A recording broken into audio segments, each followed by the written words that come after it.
Hello, this is Blue Star, defender of Equestria, and this is my next Focus On video. Zipp's detective ability in Chapter 4. I think she's getting the hang of this. Roar! I must say that objectively, Zipp has not been doing so good as a detective. Pip planted clues hoping that Zipp would find her. What criminal would do that? But having said that, I think Zipp is actually succeeding at being a detective now. And it's actually kind of interesting to see her going through this process, and it's not just, haha, I figured it out after Winter Wish Day. That Zipp is in some ways succeeding more as being like an investigator slash scientist than that she is technically a detective. But even so, she's doing very well here. During Top Remodel, she was able to figure out that if this pony's after the crystal, well, they must be able to handle a lot of magic themselves. Therefore, they must be an alicorn.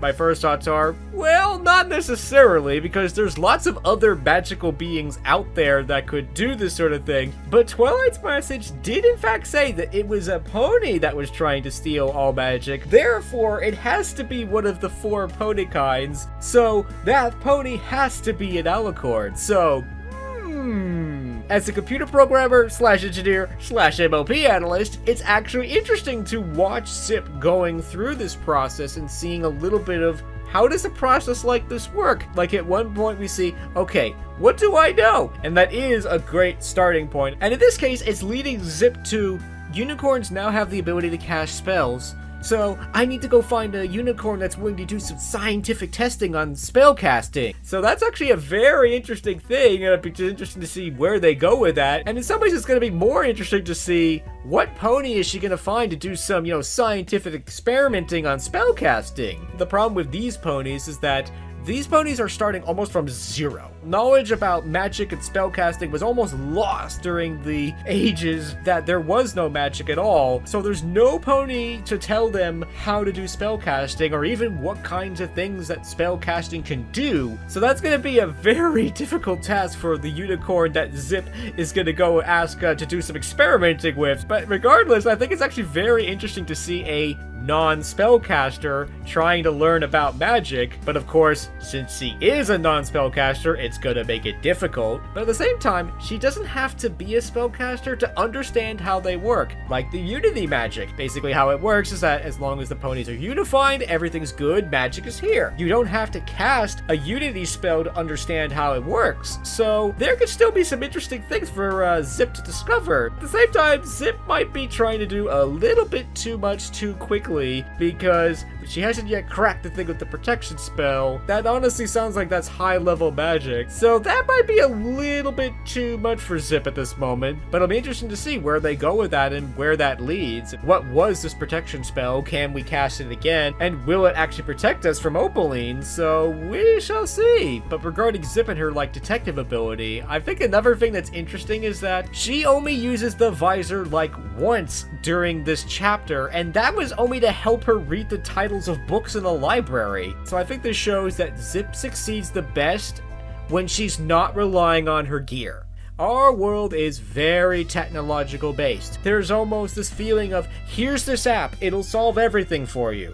As a computer programmer slash engineer, no, that's not always the case. In fact, quite the opposite. There's totally times you gotta do this yourself. And definitely reminds me of a line from Thunderbirds Are Go.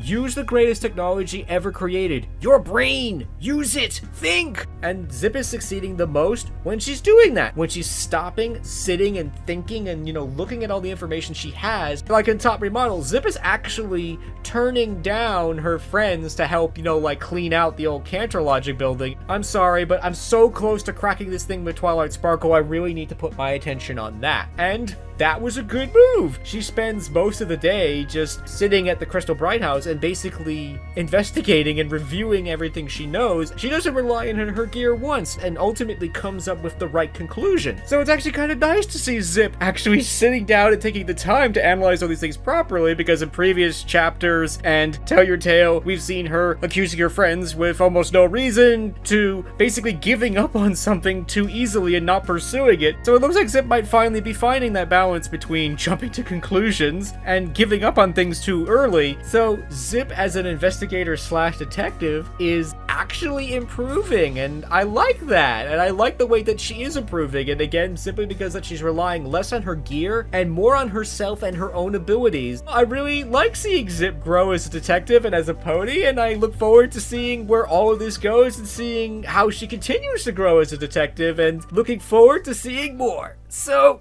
roar! So that is the end of my video on Zipp's detective abilities in Chapter 4.